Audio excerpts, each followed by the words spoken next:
Good morning everyone. आज मला झाली डोसा खायची इच्छा आणि मी गेले सामान आणायला.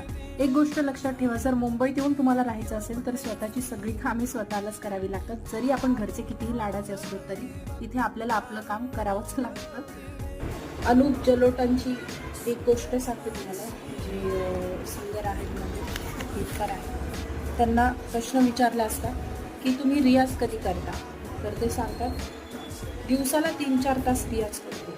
रियाज करताना ऐसी लागी लगन गाणं म्हणत नाही, तर त्या उलट ज्या चीजा गळ्यातून निघत नाही त्यांचा जास्त रियाज करतो. इसीलिए मजा आता है.